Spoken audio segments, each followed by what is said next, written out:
Hello everyone, welcome into another edition of the GSMC College Football Podcast brought to you by the GSMC Sports Network. I'm your host, as always, Tommy Brzee. It is Monday, October 14th around here, and we have a jam-packed show. There's no two ways about that. We'll get into the Ohio State-Oregon game to start, then we'll get into the two overtime games, the other two big performances from this past weekend. LSU gets a huge win over Ole Miss at home, as well as Penn State going all the way out west and getting a huge win over USC. Then we'll get to all the teams that escaped with a win, including Alabama and Tennessee. Avoiding their second straight loss would have been disaster in both those places if they went the other direction. And then Kansas State barely getting out of Boulder with a win. Definitely a really, really fun game, and that tends to be a theme around Colorado's games this year. Then we'll do kind of the rest of the top 25, get to Texas kind of just dominating the Red River, Georgia continuing to struggle, BYU with a huge win. We'll get to all of those right there, and then we'll just do a whip around. We'll get to all of the games we didn't get a chance to get to earlier in the show. So Utah falling is going to be a huge one. Iowa putting up 40 points somehow. A ton of stuff to get to in the back half, including Vandy continuing the run that they're on. So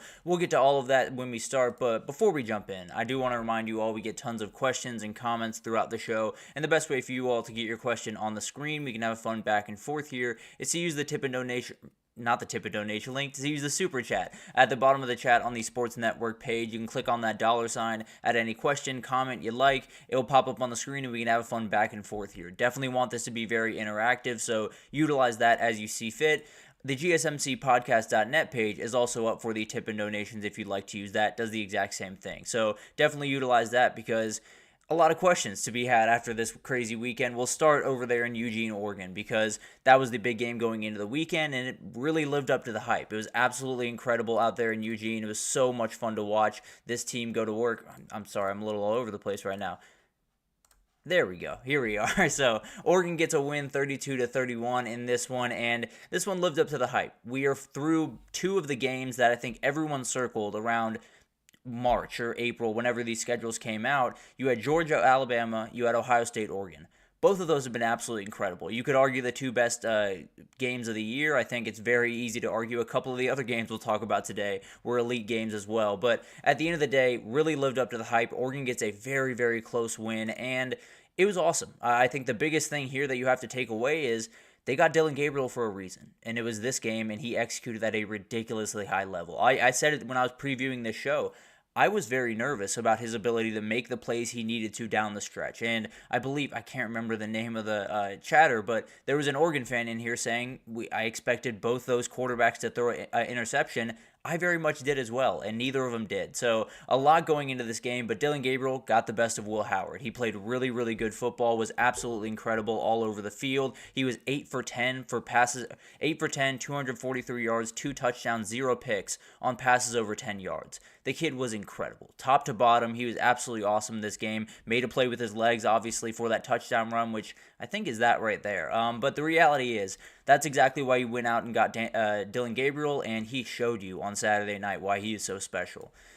And then he took advantage of Denzel Burke a lot. A lot of his greatness came at the expense of Denzel Burke. He was targeted 8 times in this game, 8 catches, 179 yards, 2 touchdowns. he is a very good player. I feel very confident in that. He is a guy that I think is going to be able to bounce back from this and play really good football. He just got burned a couple of times, and he very much needs to bounce back because this defense, this back end in particular, I think predicates a lot on being able to say Denzel is going to be able to handle what he can handle on his side of the field, and then we can deploy the rest of the guys to handle all the other stuff, which Lathan Ransom playing all around the field, kind of a rover position. You have Caleb Downs coming down to the box being incredible in run help. You have so many different guys on that defense.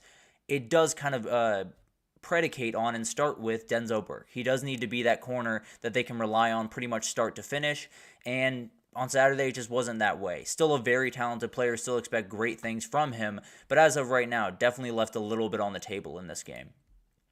We got to talk about Dan Lanning. And I understand I should have had a picture of him here, but the reality is we got to talk about just this Oregon program overall, because if you've been paying attention before this year, you saw the signs, right? Recruiting at a ridiculously elite level, building where he needs to build, which is in the trenches, which we'll get to here in a second, paid real dividends in this game. But the reality is he was absolutely remarkable. He's been building this program up for so many years. Last year, he got really close to breaking through, lost to Washington twice.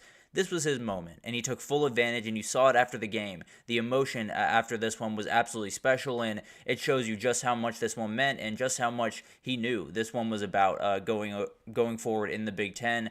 Remarkable moment for him, and definitely puts him on a really, really good track going forward this season and beyond, really, at Oregon. And then we got Ryan Day. The question around him was always, can you win the big game? He didn't win the big game. And that's kind of the end-all be-all in a lot of senses. When you're talking to Ohio State fans, they want that big win. I believe he's something like 2-8 against top 5 opponents. Needs to be better. No two ways about that. That being said, I don't necessarily think that was I don't know if there were a lot of the issues that Ohio State had in this game were Ryan Day dependent. I think there were some issues that could have been handled a little bit better. I thought the last drive in terms of clock management could have been handled a little bit better, but that more fell on Chip Kelly's side of things than Ryan Day's, just because the play calling was a little bit all over the place, and I'll get to that here in a second. But the reality is, I do think it's one of those things that it's very easy to sit here and say Ryan Day can't get it done on the national stage again. He has to be able to turn the corner. I don't know. It's one of those games. It wasn't like Michigan last year. Now, they did get dominated on the line of scrimmage, but it wasn't quite like Michigan in the sense that they just got rolled over. They played a really solid game. They fought punch for most of this game, and then just came up a little bit short. So it's hard for me to sit here and say, Ryan Day shouldn't be the head coach, or, anything crazy should happen. But obviously, when you're an Ohio State fan, you want this big game, and you came out on the wrong side. And that's kind of the end-all be-all here. He has to start getting on the right side of these things. But getting back to we talked about Dylan Gabriel. He proved them right.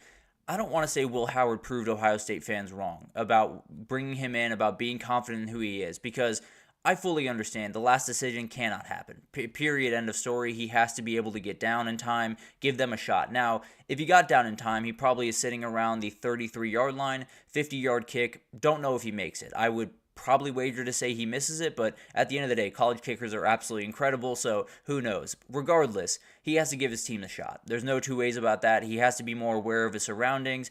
All of that being said, this last drive was handled very poorly from a play calling perspective, at least from my perspective. They had 2 plays of the 8 plays on that drive got out of bounds, and only one of them, to my estimation, was really designed to get out of bounds. And Emeka Egbuka made a great play to get the other one out of bounds, but the reality is they threw way too many short of the sticks. They threw way too many inbounds, and Oregon took advantage. And then you put Will Howard in the position where you got 6 seconds left, and you don't really know what to do, and then you're just a second late getting down. So I think overall that last drive was not handled very well, but obviously the story is going to be Will Howard. Now, no turnovers, 300 passing yards. If I told you that on Friday, if you're an Ohio State fan, I told you were getting that from Will Howard, you would feel great about it. I understand he made the final mistake, but the reality is he gets down on time, make or miss that field goal. If he gets down on time with 1 second left and they're able to set up and kick that field goal, the narrative around him is totally different. So I'm not here to tear down Will Howard. He did make a big mistake, and he's going to have to learn from that, but the reality is played a really, really solid game in a really tough atmosphere. But also, little PS, I don't know if Dan Lanning ran the 12th player on the field on purpose. If he did, that's absolutely genius, but regardless, the clock should reset in that rule. I don't understand that rule by any means. I think it's not the offense's fault that the defense has 12 men. So I thought that should have reset. I don't understand why the rule is different, but at the end of the day, if he did it on purpose, wow. If he didn't do it on purpose, still worked out. No two ways about that. He absolutely did, Andre. He was absolutely incredible. I was just talking about the comment that you had where we said felt like both quarterbacks were going to throw a pick. We were wrong on both accounts, but it was absolutely incredible to watch that. Offensive explosivity was a huge part of this. It was something that, frankly, was missing from Oregon for the first couple of weeks. You worried about the you worried about Dillon Gabriel being able to push the ball downfield, and that was not remotely a problem. 341 through the air, 69, 48, 32 twice in passing in pass plays. Also had runs of 25 and 27 yards, which was that Dillon Gabriel touchdown. So Will Stein went to work. He absolutely ate Jim Knowles' dinner. He did everything that this offense wanted to do the first couple of weeks. Maybe it was just they were holding a little bit back for this one, and they really came out swinging. The offensive line and defensive line for Oregon controlled this game in a lot of ways, and I don't think they just dominated in so many different ways. The Ohio State offensive line that, frankly, I still believe is one of the best in the entire country. I still believe has elite edge rushers. 1 sack, 8 pressures, and it's because Johnny Cornelius and Josh Connerly are one of, if not the best tackle duo in the entire country. The only other one that I can think of is Will Campbell, Emory Jones, and that's a very tough battle. Two elite duos out there. But the reality is, you get 1 sack and 8 pressures with this defensive line, you're probably going to win the game. And then on the other side, if you're able to stop Quinshon Judkins and Travion Henderson, 21 carries, 110 yards, 1 touchdown, that's even better. You're doing exactly what you need to do to beat Ohio State because, frankly, their stats are going to look good as long as they're not looking great. You're probably playing pretty good football around them. And then you made enough defensive plays. It wasn't all that pretty. Ohio State did plenty offensively, but when they needed them, they absolutely got the stops. Ohio State had a chance to go up 14 early in this game, and Oregon forced a fumble. Then they had really solid coverage down the stretch of that game just to give them a little bit of comfort. And I think there were a lot of things that went into that. I think I don't know why Ohio State didn't run the ball a little bit more in the second half. Oregon did a great job stopping it, but they were running the ball pretty effectively in the first half and then kind of changed offensive game plan. So something to think about when we go forward with Ohio State, but where do they go from here is a big-time question we have to ask for both these teams in two very, very different contexts, obviously. But we'll start with Ohio State. This one hurts. There's no two ways about that. I don't know if it's one of those things that you look up and you try to, fire Ryan Day or you regret getting Will Howard or any of that type of stuff, because I do think you played one of the best teams in the country, maybe the best team in the country, depending on who you ask, and you played them at their house. You played them within 1 point. Obviously, the end of the game was an absolute nightmare. It's one of those things that is going to be really, really hard to shake. But you take the full picture. You take the entirety of the game. I think you can feel okay if you're Ohio State. Now, the defense has to get a ton better.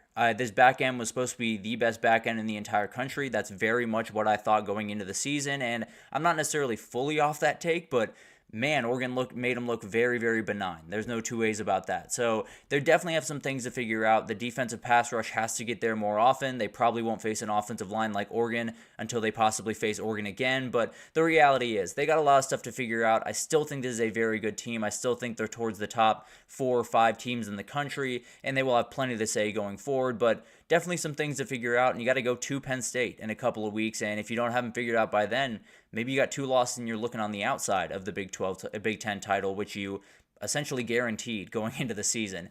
And then for Oregon, this was the moment. No two ways about that. Oregon has kind of been in a weird place for the past couple of years. Dan Lanning's been building. He's been doing such a good job behind the scenes.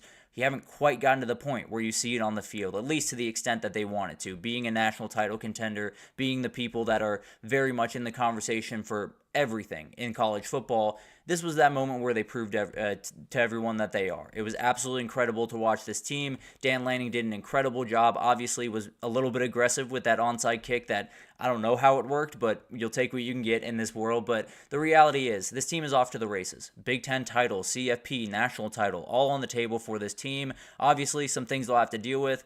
They have to go to Purdue on Friday night, and I know it's Purdue. West Lafayette on Friday night is an absolute nightmare, so just something to keep in mind there. But the reality is, I think this is an elite team. Dillon Gabriel has shot himself up to the Heisman odds. I think Evan Stewart having a big game is absolutely huge for this team because as much as I love Tez Johnson, you need a little bit more guys. And Evan Stewart had been a little bit slow start to the season, but really came on in this game, was absolutely incredible. More than anything, a remarkable team. They controlled this game for a lot of it. I think Ohio State, hung around for a lot of it, but it really did feel like most of this game was dictated by Oregon, and it came out that way. Definitely the biggest win of the entire college football season, and Oregon right up there near the top. Depending on who you ask, they're the number one team in the country. Texas is the number one team in the country.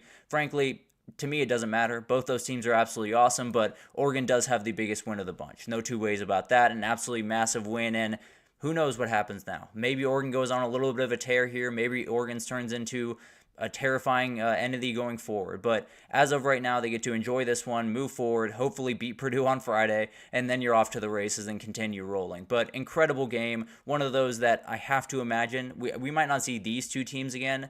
I have to imagine we'll see both these teams in postseason football. I feel like they're both CFP teams. If something happens with Ohio State down the road, we'll see what happens. But at the end of the day, elite teams playing elite football in an elite atmosphere. It was college football. It was absolutely incredible to watch. But let's take our first break here. Got a little carried away there. Love that game. But let's take our first break here. And when we come back, we got to get to all the the big overtime games. We have to get to LSU Ole Miss. We got to get to Penn State USC. Two huge games that definitely have a lot to do with the CFP race going forward. So we'll break it down right after this. I feel like I'm losing my mind. Is everybody in the world blind? Please, Lord, give me a sign, a sign. I feel like I'm losing my mind. Is everybody in the world blind? Please, Lord, give me a sign, a sign. I wanna be the greatest. Everybody on the fake shit. I look around and feel like everybody is the fakest. I make this every day and I'm impatient. Hoping one day I blow up from the basement. Statement, the top is so vacant. I don't hear shit that I think is amazing. Waiting for my day when I'm playing. Sold out shows for 1,000 faces. Hey, give me that crown. Get in my way and to be put down. It ain't your place, all this my town. If I want that shit, then I'll get it right now. I'm losing it, the noose it fits. I'm losing shit, a stupid myth. You choose to live or choose to dip. You choose to fight or lose your grip and lose a gift. I feel like I'm losing my mind. Is everybody in the world blind? Please, Lord, give me a sign, a sign. I feel like I'm losing my mind. Is everybody in the world blind?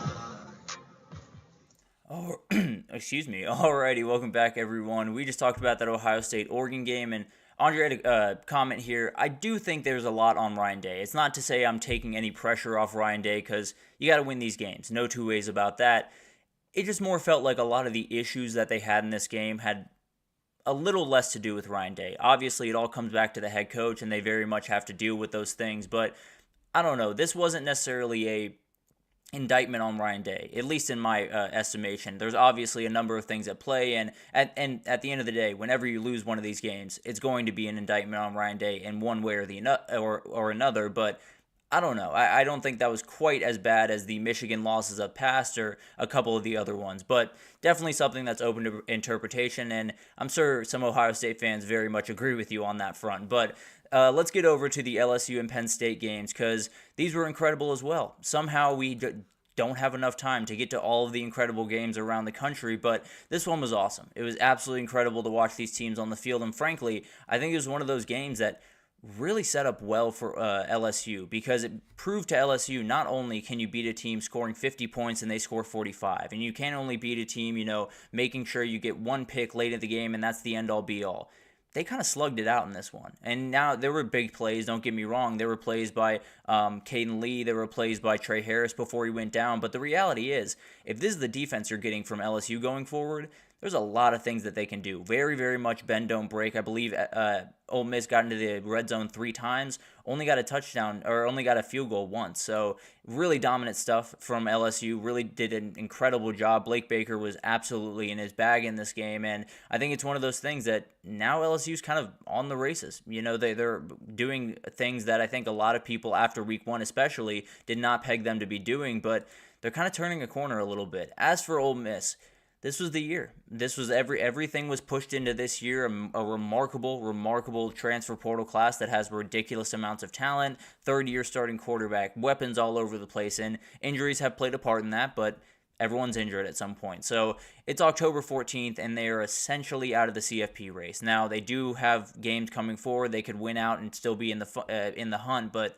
the reality is Georgia's coming to town in a couple of weeks, and as of right now, I would very much lean Georgia. But who knows what happens the rest of the way. Maybe they run the table and sneak in the back door. But on the other side, LSU saved themselves. There was a moment there where it looked like LSU's season was crumbling around them. And frankly, if they had lost that game, they got A&M coming up, Arkansas. They have a couple other games that it could have gone sideways in a hurry. Now you have that confidence, and now you can move forward into that Arkansas game this upcoming weekend. Then you go to Kyle Field for a big game against Texas A&M. You go 2-0 there. They're very likely in the playoff. If they take care of their business the rest of the way, they're very likely in the playoff. Now, you go 1-1, then you probably got to beat Alabama. So we'll figure out what happens going forward, but LSU did the thing that they needed to do, and that's just save their season, get that 1-point win, and keep moving on.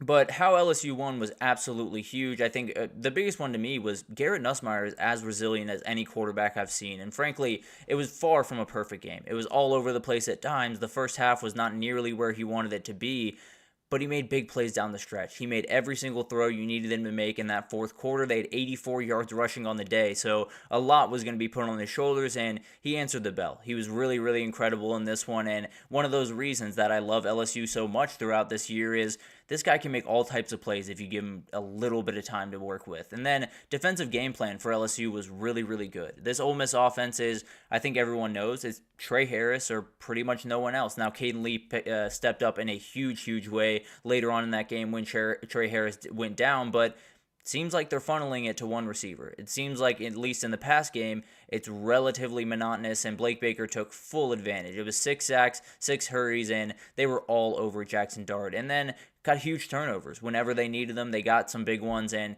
it's a difference in this Ole Miss or LSU team being really, really good and being on the fringe or being outside of the CFP. Having a defense that doesn't have to play great, doesn't have to play dominant football, make a couple of picks, stop them in the red zone, and you'll be in really, really good shape going forward. And then finally, Ole Miss's discipline was just not there today. 12 penalties, 110 yards. It's one of those things that when you're playing a game in Death Valley at night, you cannot give them mistakes. You are not going to win if you give them the number of mistakes that Ole Miss did, and that's the way it went down. So a huge win for LSU, puts them in a really good place, and where they go from here, I think Ole Miss, you're not out of it. You have every ability to run the table, get into the CFP, make everything that you wanted to happen, but this was not the plan. I can promise you that. The plan was to be undefeated after this game and rolling towards the Georgia game undefeated and feeling great about what they can do, possibly being the number 1 team in the country.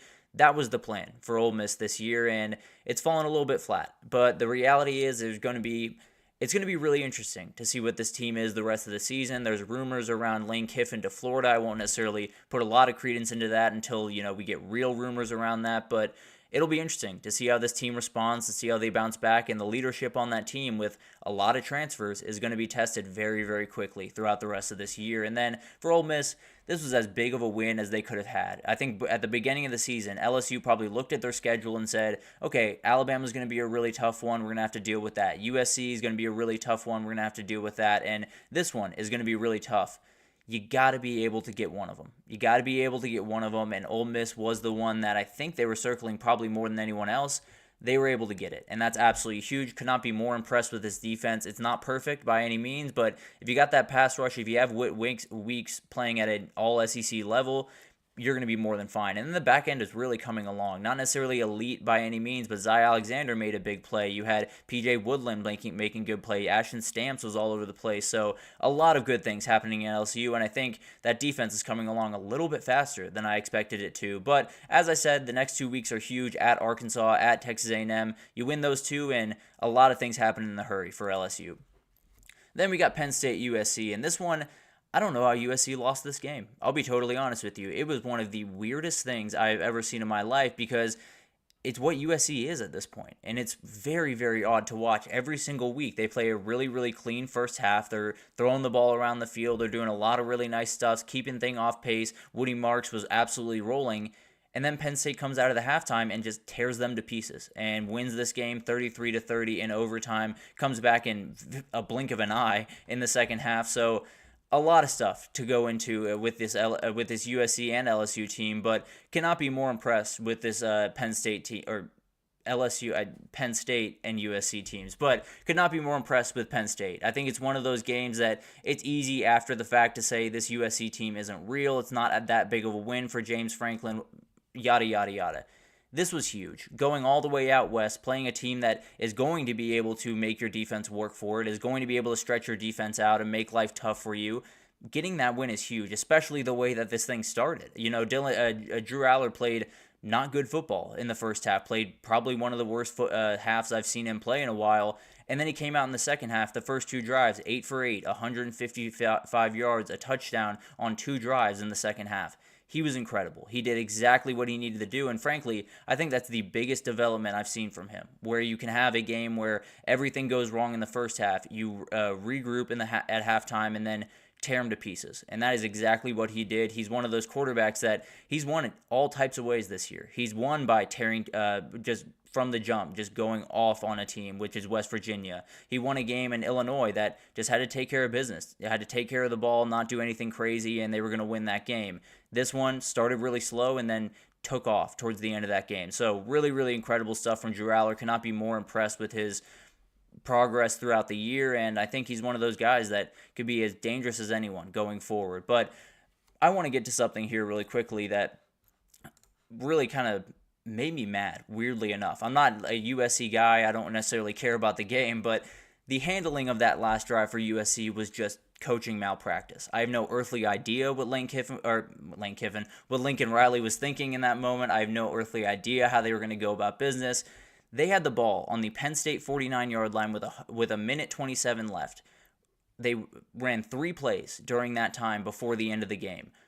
Loss of 2 yards on a run, pass out inbounds for 6 yards, and an interception. How does that happen? And I understand Lane Kiffin said, you don't want to give him another possession. Trust your guys. You have every ability to throw the ball. Miller Moss is a very, very good quarterback. And yeah, if you get yourself into trouble, then you'll live with that consequence. But the idea that you have yourself on plus territory with a minute and a half, only needing a field goal to win a game, and then one run of a loss of 2 yards totally changes that is insane to me. So Lincoln Riley's got to figure that out. I don't know if he doesn't fully trust these guys the way that he should. I don't know what the situation is, but the idea that he was fully content to go to overtime in this game instead of letting his guys get a chance to win in the regulation is just insane. It was a wild misuse of that last couple of minutes, and it cost his team the game.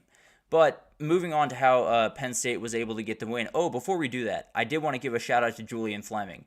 On that final drive for Penn State, he made 2 catches that were absolutely remarkable. 17, 16 yards on 2 fourth downs that they very much needed. Drew Aller put a ball just on a dart, and he made great catches. So, frankly, there was a little bit of worry about that pickup going into the season, not necessarily getting on the field quite as much as you want. That more than made up for picking him up in the portal. He's been a really important player, although not getting the ball quite as much as people kind of expected going into the season. But moving on to Penn State, how they were able to get this win, the toughness late was really incredible. And it's something that has kind of been a theme around USC's games in the last little bit. The toughness on one side is much greater than the toughness on the other side. They had a field goal from USC in the end of the third quarter, field goal from Penn State, touchdown from USC right after, responded right back. So the ability to just say, we're going to take hits, we're going to take punches down the stretch of this game, got to get back up, got to be able to execute right afterwards. Really good stuff from this entire Penn State team. And we got to talk about Tyler Warren. This was incredible to watch. And frankly, I don't know how he kept getting open. I have no earthly idea how USC was not picking him up literally the second he left the line and not leaving his hip pocket. And frankly, they did do that a couple of times. Didn't necessarily matter. He did have a play where he snapped the ball and then caught a touchdown. I don't know how. I don't know why that's a play call in the book, but Andy Kotelnicki got in his bag and it really worked for him. And Tyler Warren made a ridiculous catch. So that's a huge player for them. I think one of the things that I would worry about is you don't want to put too much on your tight end. You want to be able to spread the ball out a little bit more, but at the end of the day, he did plenty in this game, did everything they needed him to do, and they get out with the win, and now you can probably spread the ball out just a little bit more going forward. And then a huge swing at a halftime. This was a game that, frankly, if USC was able to get out at halftime, score a touchdown, this thing would have been over. It would have been, I believe, 27-6, not much that Penn State was going to be able to do. Penn State came out 2 drives, 2 touchdowns, 13 plays, 165 yards, and just 6:42 in game time. And then USC added the drive in between, 5 plays, 27 yards, a punt, and 3:36. So it was domination. They got right back into this game very, very quickly when it looked like they had nothing going offensively. They exploded in the second half and did incredible things. But where do they go from here? I think for USC, you are who you are at this point. It's not necessarily a bad person because bad team, because the reality is the defense has gotten a lot better. You're playing a lot better defense. You're playing much more physical. You're doing a lot of the things that USC teams didn't do in the past couple of years. Doesn't change that this is frustrating. A lot of USC fans looked at this year as a chance to kind of burst onto the scene in the Big Ten, make some really big plays. Beating LSU first week gave them a lot of hope, but the reality is you're just not quite there personnel-wise. You don't have the big bodies up front that you need to. You don't necessarily have the guys on the back end to be able to cover one-on-one with a lot of the wide receivers you're going to face. It's going to be tough to deal with. That's the reality. It was always going to be a long rebuild. I understand Lincoln Riley's in his 3rd year there. I would argue he's roughly in his 4th year, because for his fault, to be totally fair, because he made the wrong defensive coordinator hire, but the reality is D'Anton Lynn's doing really incredible things over there. I think they'll be fine. It's just going to take a little bit more time than USC fans would like. And then for the Penn State side, this is huge. It's absolutely massive. James Franklin was getting very close to having another little can't win the big game moniker on his resume. But at the end of the day, get the win. It's huge for this team's confidence because you just proved to yourself that you can get knocked down, you can get punched in the face, and come back from a very, very deep deficit. So absolutely incredible. I think Drew Aller was one of the more impressive things about this game. He was very, very bad in the first half and then was able to flip the switch, which was the big one worry I had about him going into this year is how does he respond to that adversity again? Because he didn't respond all that well last year, was incredible in this game, cannot wait to see what he can do the rest of the year. And with Ohio State losing, it looks like Penn State could be the higher-ranked team when Ohio State goes to Penn State in a couple of weeks. Now, Penn State's got to take care of business, but the reality is really, really incredible game in a couple of weeks. Cannot wait for that one, but huge win for Penn State. Puts them on a really, really good track for the CFP. Even if you lose to Ohio State and you're on the outside of the Big Ten title, you're in. No two ways about that. So an absolutely huge win sets them up for a lot of success going forward. USC, the season didn't go the way you wanted. No two ways about that. But the reality is, this offseason was always going to be the time when everything started to shift. We'll see what happens then. Obviously, a very frustrating start to the season, and I tend to believe it's going to be pretty frustrating to end it, but the reality is this is a very solid team moving in the right direction, just need one more offseason to really get it all into place. But let's take our second break here, and when we come back, we got to get to a couple of teams that escaped with wins. Alabama, Tennessee, and even Kansas State a little bit escaped with some wins and got some big wins going forward the rest of the season, but we'll talk about some of the struggles for those two teams right after this, so stick with us. Looking for your daily fix of sports talk without having to pay for it? GSMC Sports Network is available on YouTube. Just search GSMC Sports Network. Get your fix of daily sports talk shows on YouTube, absolutely free.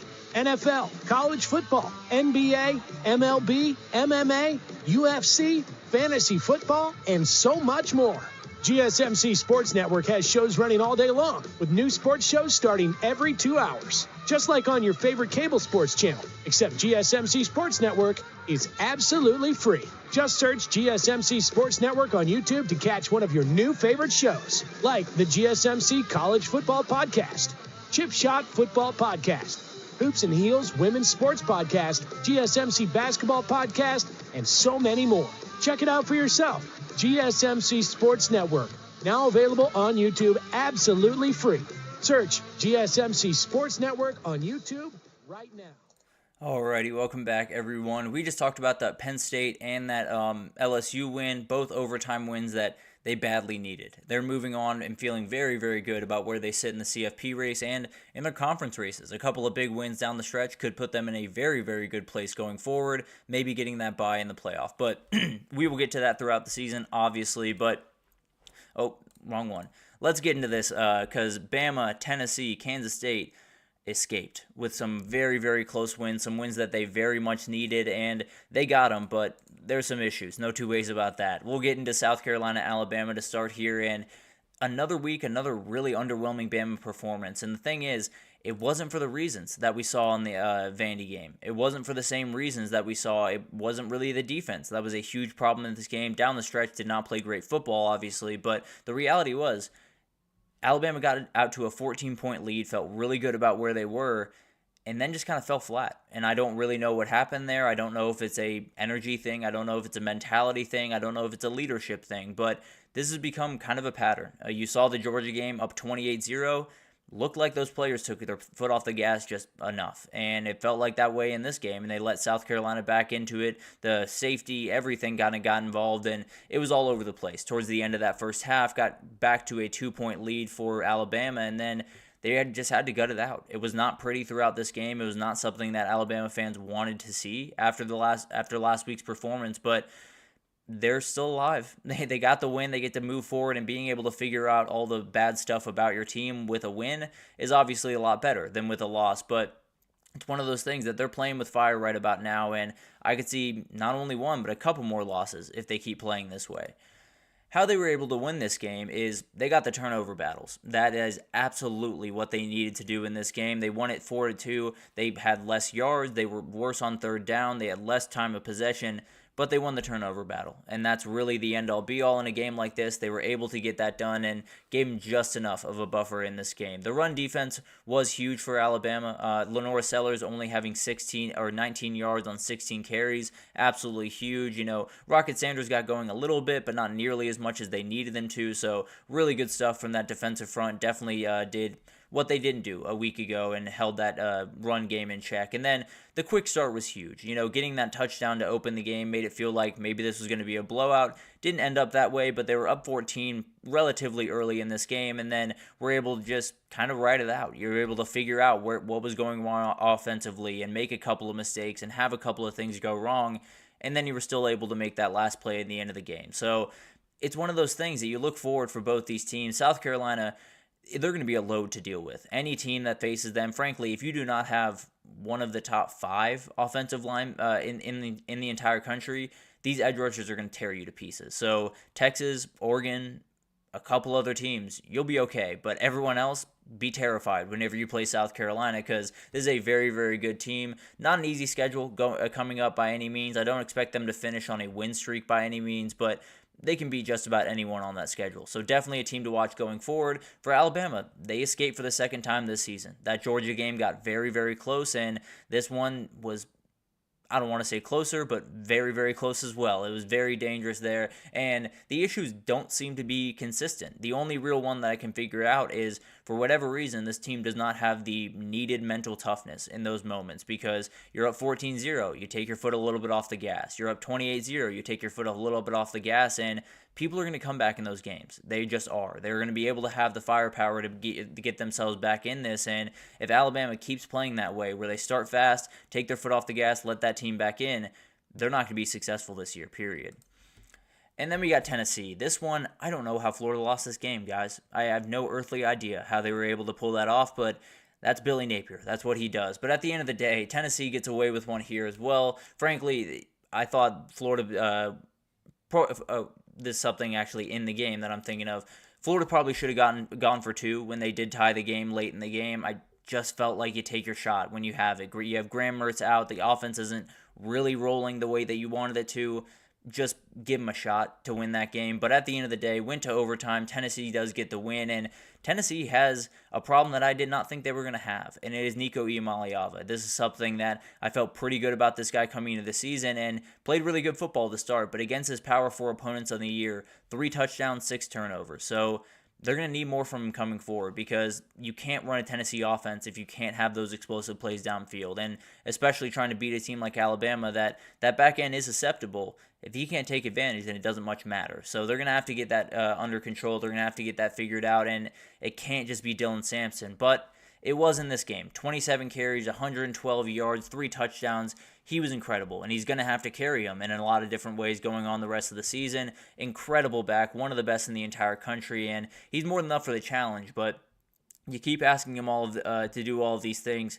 At some point, it's going to catch up to him. That's just the reality of football, but in the second half of this game, Florida had really nothing going offensively, but especially in the run game. Montrell Johnson going down early in this game absolutely was huge for Tennessee, really hurt Florida. Definitely one of those things that he was rolling right along. I believe had 6.5 yards per carry, was absolutely tearing people to pieces, and then he went out, and he ended with 40 carries, 138 yards, and 3.5 yards per carry. So was not nearly the team that it was with Montrell Johnson on the field, and they're going to need him on the field and playing really good football going forward. I tend to believe they're probably going to need Graham Mertz as well, and it doesn't seem all that great that he's going to be back. Hate that for him. Very, very talented player. But also, living in the backfield kind of goes with that second half run game. They had 3 sacks, 12 tackles for loss in this game. They were all over the place. A ton of guys got involved in that one, and it was one of those things that you knew Florida was going to be kind of taken advantage of by that D-line, and they did plenty in this game. No two ways about that. So where they go from here, this one hurts for Florida. No two ways about that. It felt like a moment where you could kind of flush all of the terrible stuff of this season away and just for a moment feel really good about your team, get that big win, go home, be partying, all of that type of stuff. But you come up a little bit short. And frankly, I think it's just kind of the microcosm is probably a better way to put it, of Billy Napier's time at Florida. They play really good football. They have really talented players pretty much all over the field. They have guys that can make plays. They have a couple of moments to win games, and then Billy Napier just makes the wrong decision. And it's one of those things that's been happening the last couple of years. Florida fan knows what's coming. Everyone knows what's coming, but at some point it's going to have to, and then Florida can really get started. I hate to say that, but the reality is the rest of the season is about staying upright more than anything else for Florida. And then for Tennessee, same boat as Bama. You got to be careful. Going forward, you have everything still on the table. So many things you can do this year, but the reality is you got to be able to execute at a really high level. You got to be able to get Nico Iamaleava going, and if you can't, you're going to be in a ton of trouble going forward. But going to be incredible to watch those teams going forward. It's one of those things that I don't know how to think about them, if I'm being totally honest with you, but as of right now, I do think they're really good teams. I do think they have every ability to bounce back and go forward. Obviously, whoever wins that game this upcoming weekend will feel in a much better place. I would argue that's kind of an Ole Miss LSU situation where you lose it, you're probably out of the CFP. If you win it, you have a very good chance of getting in. So going to be a crazy game up there, and we'll get to that in time, but we're going to take our second break here. We will get to that Kansas State-Colorado game here in 2 seconds, but wanted to push that to the fourth segment here, running a little bit long on time, so had to push that just a touch. But, in fact, what am I talking about? I have time to do this. What am I doing? Let's get forward with this, because the reality is we got to talk about this game. I have a little bit more time here to do it than I thought. But Kansas State, Colorado, huge game over there in Boulder, lived up to the hype. Colorado, anytime they're in a football game, just go ahead and tune in because it's always going to end crazy. But the reality is KSU had a chance to put this game away, up 10 in the fourth quarter.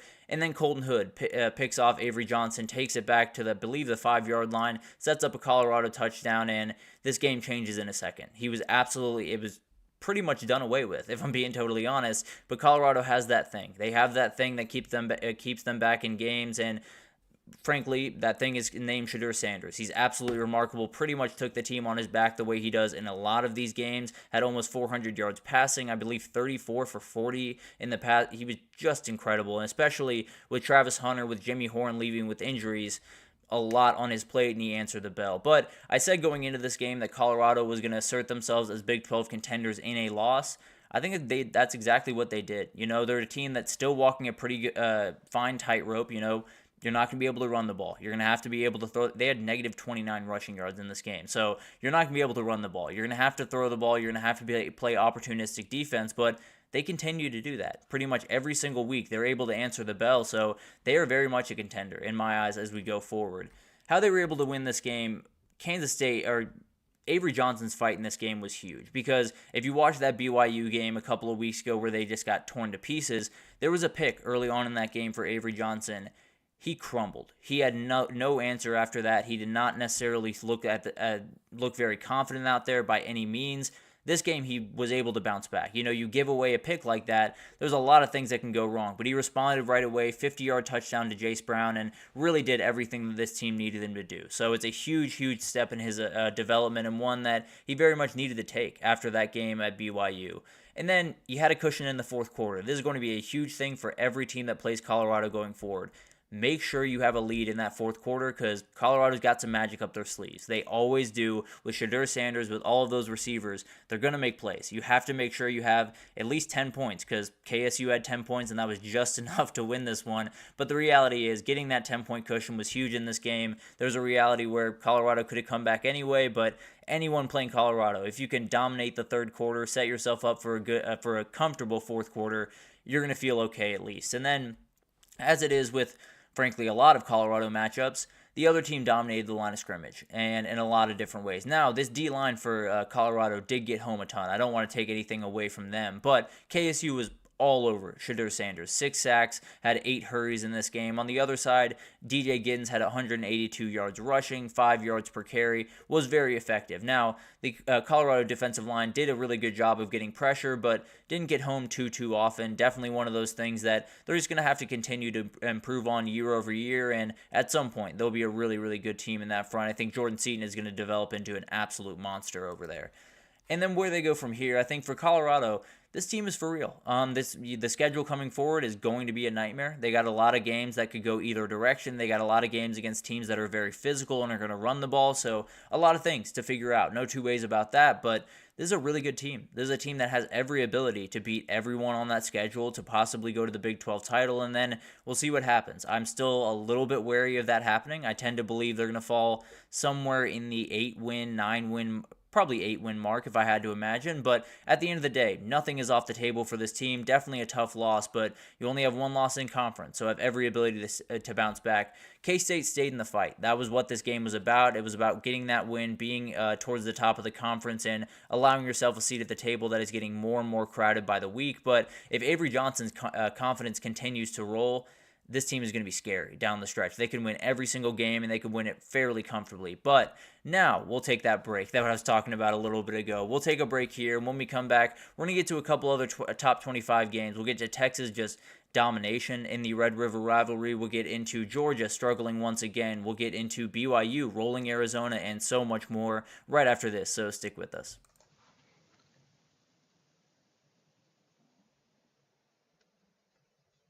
For the best and latest podcasts available anywhere, go to the podcast app on your cell phone and type in GSMC to access free content-rich podcasts on health and wellness, book reviews, sports, entertainment, relationships, social media, movies, technology, finance, and even weird news. Subscribe and download the GSMC Podcast Network's family of shows, available everywhere podcasts are found.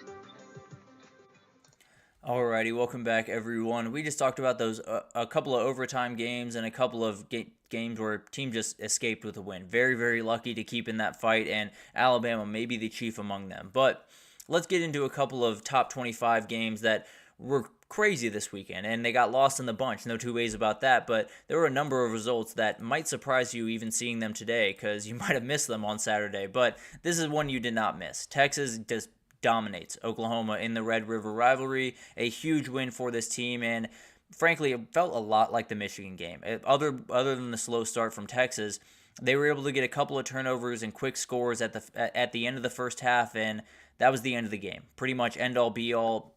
Oklahoma was not scoring 20 points in this game, and if you watch the game, it was very unlikely they were getting to 10. But the reality is, this one could have been uglier, no two ways about that. Texas probably could have pushed on their neck just a little bit more, but no need to, right? You're able to get out with a win, and really more than anything else, Quinn Ewers didn't start as crisp as you want. Had one turnover early on in the game, had a rushing touchdown, had a passing touchdown, so settled in pretty nicely throughout the game, but did have that early mistake, and then they just went to Trey Wisner, and he was absolutely remarkable in this game. 13 carries, 118 yards, 1 touchdown. I'd have to imagine that is the number one running back for Texas going forward, and just huge plays left and right. And he got bailed out a little bit. Almost had a second touchdown, but Silas Bolden kind of didn't steal that from him by any means, but saved him a little bit on that run. But Texas is one of the best teams in the country. No two ways about that. Now, we can talk about the schedule and how aggressive the opponents that they played is. I fully understand that argument, and I share that argument. But Georgia will be the first big-time test for this team.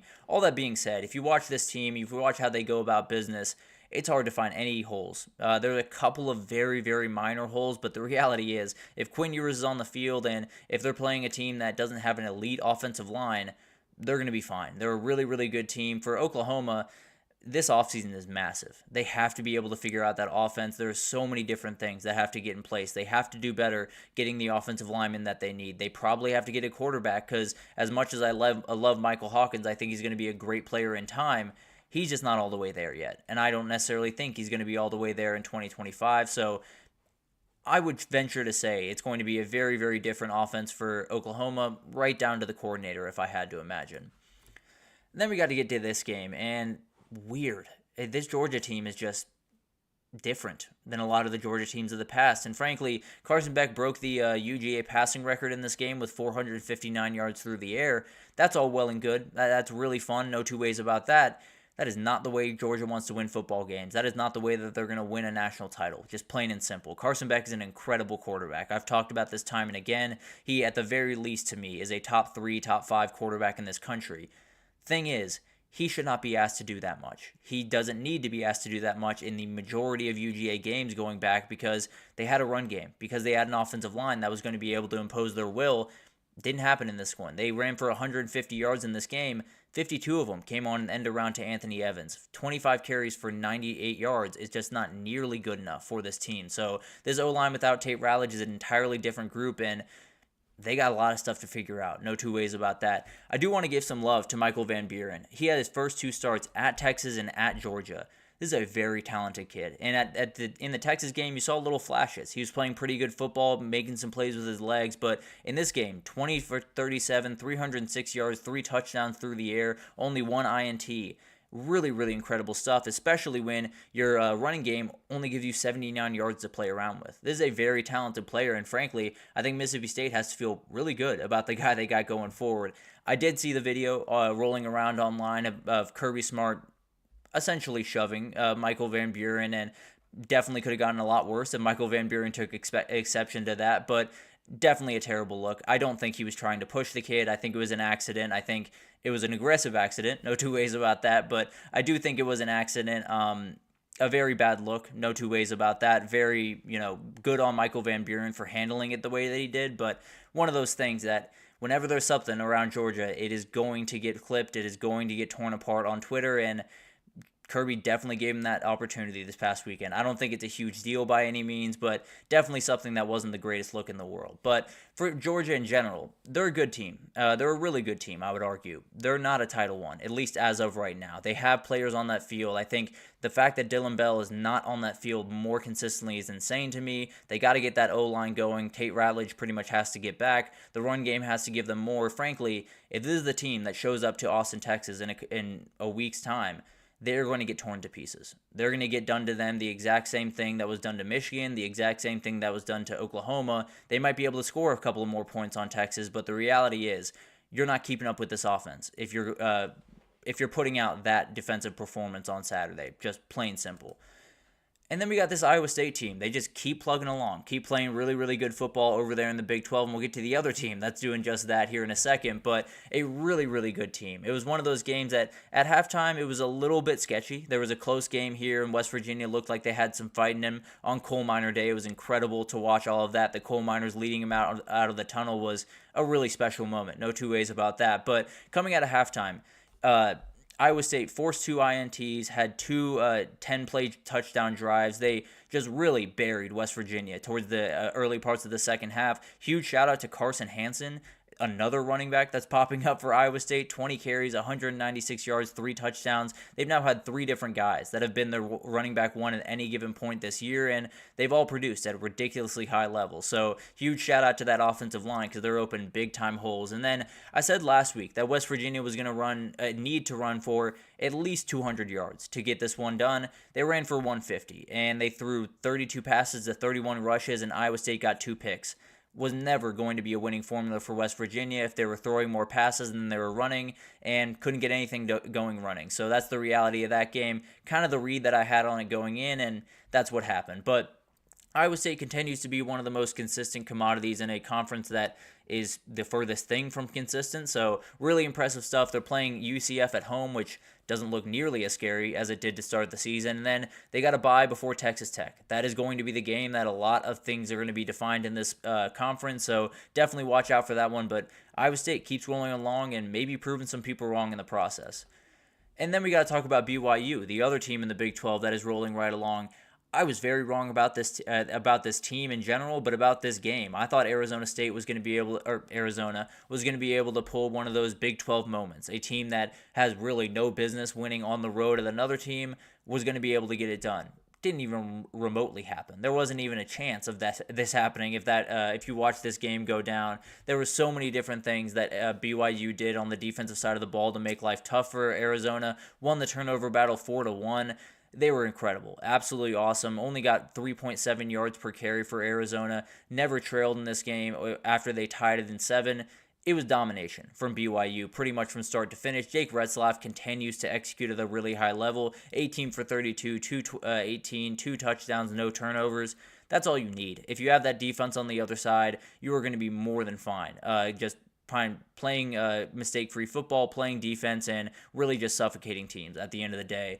And that is about it for Arizona this year. You know, it was a team that coming in, you had some worries about the coaching changes, about a couple of the players leaving, but you did feel like Noah Fafita and T-Mac are in that room. They have a shot, but it came up a little bit short, and it was proven over the last couple of weeks that as good as T-Mac is, you can't just funnel the ball to him, and you have to have more guys that scare teams in. They just didn't really have those guys. So a tough year for Arizona. Obviously still plenty to play for going forward. Establish yourself in this conference, play really good football, but at the end of the day, any chance of the Big 12 title, probably out the door for Arizona if I had to imagine. Pitt survives again. I cannot believe this team keeps getting away with wins here, but they do. They played really, really interesting football, won a ton of different ways, and this one didn't really have Eli Holstein. Did not play a good game at all. Only had 50% completion, 2 picks in this game. It was all about the defense, and then it was all about Desmond Reed. This is one of the most remarkable players in the ACC this year.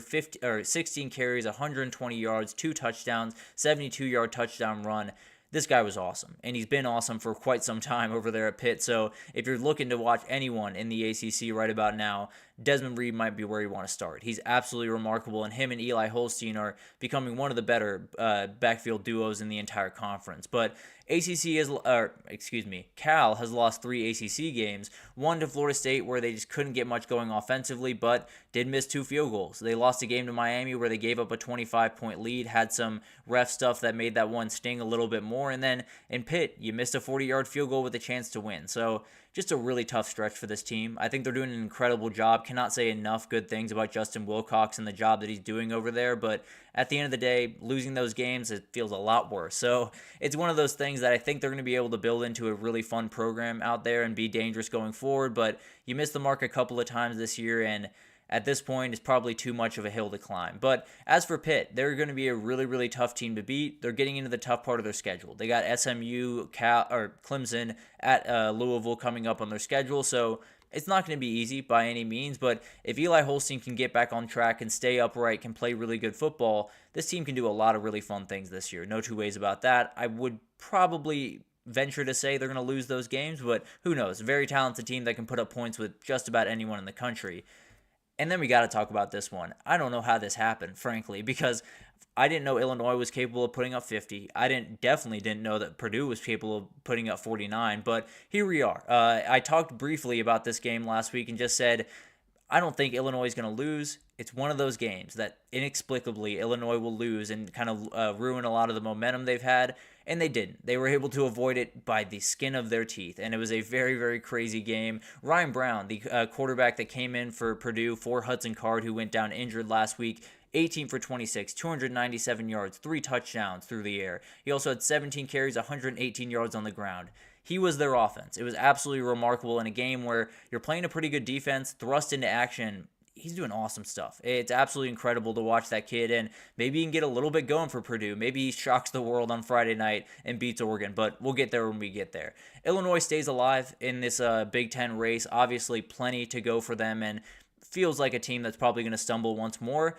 Michigan comes to town this upcoming weekend. They get that one, then a lot of things happen very quickly. Illinois is not necessarily a team that is a fun little early season story. They're then a real team. They could possibly make a CFP run. Obviously, got to deal with Michigan, but this is a team that definitely can. It's going to be really awesome to watch that. Huge bounce back from Illinois from in some crazy circumstances down the stretch of this one. Great fight from Purdue, no two ways about that, and hopefully the offense is slowly finding itself. But as of right now, Illinois just got enough. They just got enough. They're able to stay alive, and at the end of the day, in a crazy world of college football right about now, that's plenty, as far as I'm concerned. But let's take our final break here, and when we come back, we're going to talk about just all the other games we didn't get a chance to get to. Utah got upset all the way back on Friday. Feels like it was a million years ago. We also had Louisville knock off another undefeated this weekend, and Vanderbilt continue the run that we absolutely love to watch. So we'll get to all that right after this, so stick with us.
Alrighty, welcome back, everyone. We just talked about some of the big-time performances from the top 25 teams. Texas gets a big-time win, dominating win in the Red River rivalry. We also get BYU getting a huge win, continuing their perfect season, as well as Pitt. So a number of big-time wins there, but let's get into a little bit of a whip around. We'll start actually with a top 25 team, and they gave us the lone upset of the weekend, happened all the way back on Friday. So if you remember this game, Utah did lose to Arizona State 19-27 on Friday, and this one was really, really fun. It's becoming a little bit, it was a pseudo Pac-12 after dark, and I absolutely loved it. But at the end of the day, Cam Scadaboo was the story. 22 carries, 158 yards, 2 scores. He was absolutely remarkable. The other story was Cam Rising was back in this game, and he did not look right by any means. 16 for 37, 209 yards, 3 touchdowns. Frankly, if you're asking Cam Rising to throw 37 passes in a game, you're doing things wrong. That's just the reality of that situation. He is not someone, especially coming off an injury,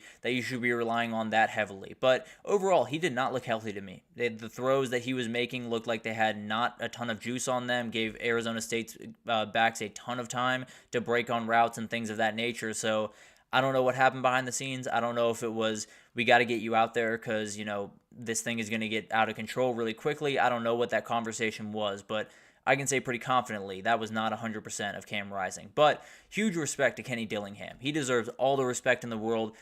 He was picked last in the Big 12 rankings going into the season. Utah was picked first. He just beat them on his own field. It was absolutely incredible to watch. You saw it after the game, how excited he was. He's one of those guys that I cannot wait to see succeed at a higher level. He's so incredible to watch. He's got just infectious energy and one of the best play callers in the sport. So absolutely love it. 5-1 start in the Big 12 and very much on their way to at least being in the fight. You never know what happens going forward in the Big 12. So Arizona State, if they're able to run the ball like that and play solid defense, who's going to stop them at the end of the day? And then we got Iowa. How did this happen? They scored 40 points, guys. They didn't even score 25, did 30. 30 would have been really cool. 40 is ridiculous. And it was obviously Caleb Johnson at the very center of it. 21 carries, 166 yards, 2 touchdowns. But the reality was they were all over the place. It was incredible to watch this team, and frankly, it was an Iowa team that I didn't know what I was watching. I didn't know if it was an aberration. I didn't know if it was someone lying to me. But Iowa did this. They actually scored 40 points on a really good defense. Like, Washington's not a scrub defense by any means. The travel definitely played a part here, but the reality is, I was blown away when I saw the final score for this one. I'll just put it that way. But for Iowa, you're in the fight. Like a lot of these teams that we've been talking about, I'd be hard-pressed to tell you that they're going to make a CFP run, but at the end of the day, they have every single chance. They'll probably be favored in pretty much every single game the rest of the way, so who knows what happens. I'm a little bit skeptical still, but if they're going to put up 40 points all of a sudden, then maybe they're a real team going forward. And then for Washington, just got put in a bad spot here more than anything else. Huge emotional win last week over Michigan. Travel all the way, play a really physical team. I didn't think they had a real shot in this game, and they really didn't have a shot in this game. I got to talk about Wisconsin, because we talked about it last week when we were breaking down this game. Just said Wisconsin just needs one of these. They need to give their fans something to look up at and say, hey, we were able to beat Rutgers. We were able to beat them on the road. We beat them comfortably, underdog going into that game. They beat the crap out of this team. They were really, really incredible. This offense is really starting to come together. 56 points last week, 42 this year, this time, and I understand 56 against Purdue is whatever. 42 against Rutgers is really impressive. I think they're doing really, really good job, and Tawee Walker was at the very center of this thing, and it's one of those things, you look back at that Oklahoma offensive performance, and then you see Tawee Walker and Dylan Gabriel being some of the stories of the weekend.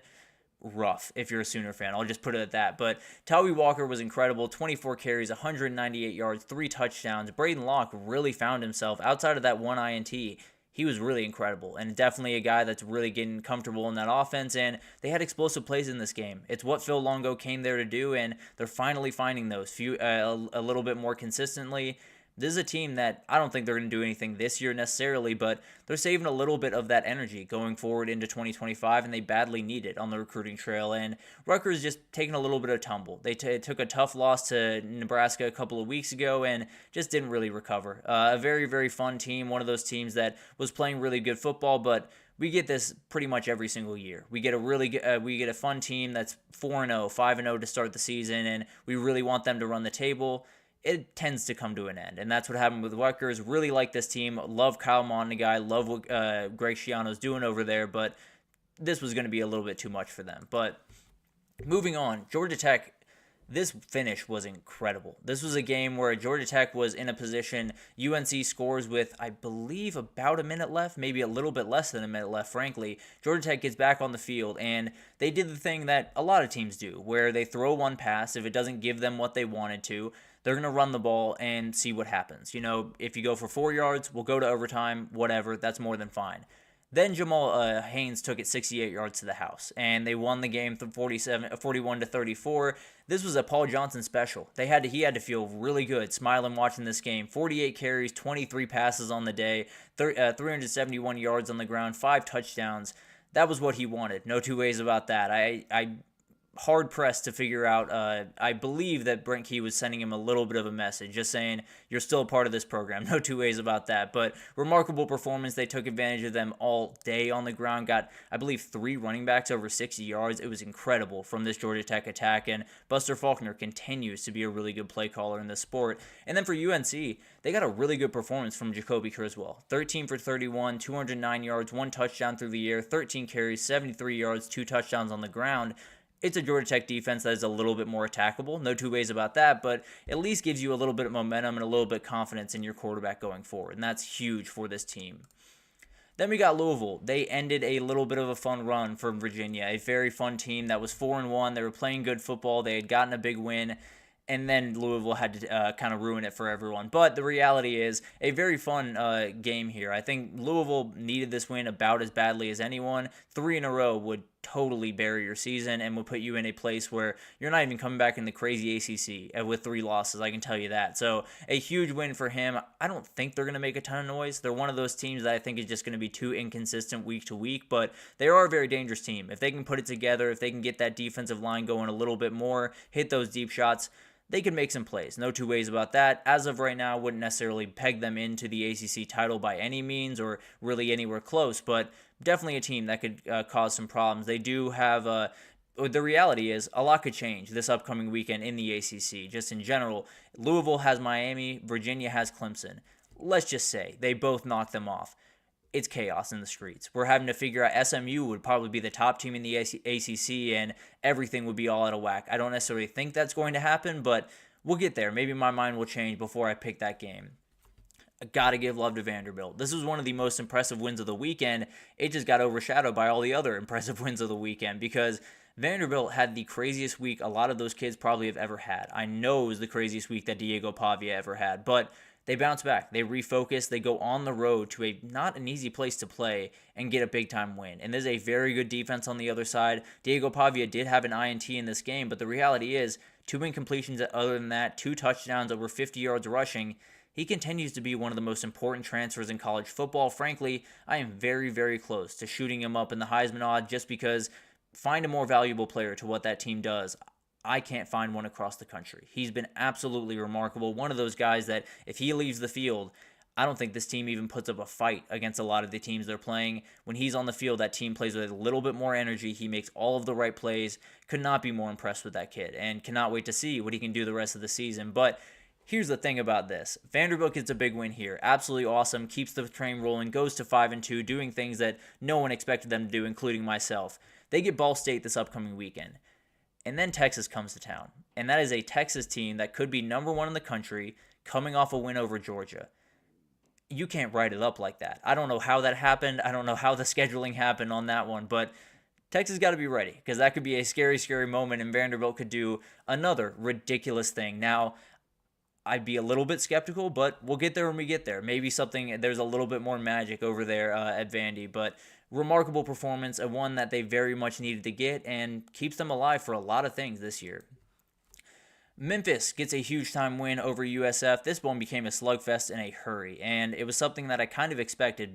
Took the under in this game, and it was one of those games that a lot of stuff around this one. I don't think I need to tell you guys. Those kids have been dealing with, and coaches have been dealing with stuff that I can't even fathom. And frankly, getting out there and playing a football game, remarkable. That is what we call true mental toughness. There's plenty of mental toughness around the college football world, but it was on full display in this game. No two ways about that. No Byron Brown in this game made UCF's life pretty much impossible. No two ways about that. He is a lot of their offense. Bryce Archie just was put into a really, really tough spot and didn't play great football. 22 for 41, 234 through the air, 1 INT. Just not pretty. And kind of what you expected with Byron Brown not being in the game. Not sure what the status is going forward, but USF missed the mark this year. They started the year with 2 just ridiculous games against Alabama and Miami and weren't able to recover. It's always really tough. I think this is a very talented team. I think Alex Golish is an absolute dude at quarterback, at head coach, but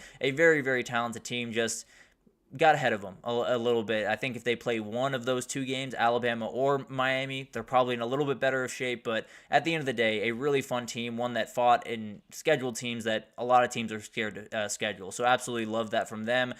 Memphis really dominated on the ground. That's going to be a huge thing for them going forward. Only allowed 24 rushing yards on 19 carries for USF, which is another real reason why Byron Brown was missed, and then 4.7 yards per carry. So if they can do that going forward, they're in really good shape, and a team that very much is at the head of the table, really, when you talk about the CFP race. Maybe not the head, on the table for the CFP race, with Boise State probably at the head.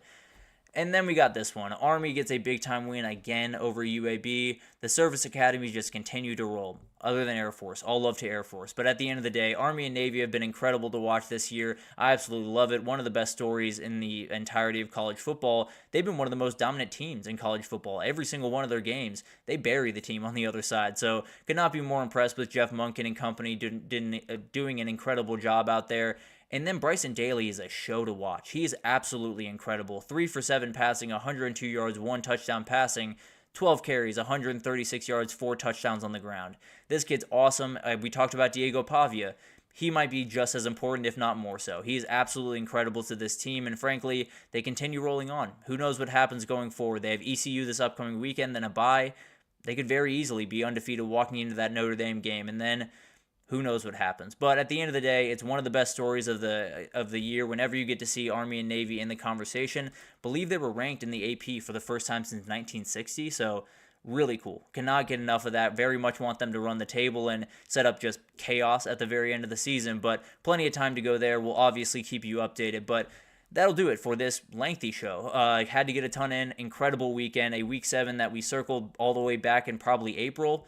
It lived up to the hype. It was absolutely incredible. Great performances all across the weekend. The only one that didn't hold up their end of the bargain is Oklahoma, and frankly, it was going to be hard to against that Texas team. So really remarkable weekend. Cannot wait for this upcoming weekend, which has a lot of incredible ones too. But that'll do it for this edition of the GSMC College Football Podcast, brought to you by the GSMC Sports Network. Your support means a lot to us, so please remember to subscribe to the show, leave a positive review. It does make a huge difference for us. Also, follow us on Facebook, Twitter, TikTok, Instagram, all the social pages for all the content and updates you could possibly need. We have really incredible people doing awesome work across every single sport you could want. So anything you need in the world of football, NFL, basketball, we get tennis going here pretty soon, a million different things, anything in the world of sports, come on over to GSMC and we have you totally covered. Thank you once again for listening, and I will be back to continue to break down the crazy weekend we just saw.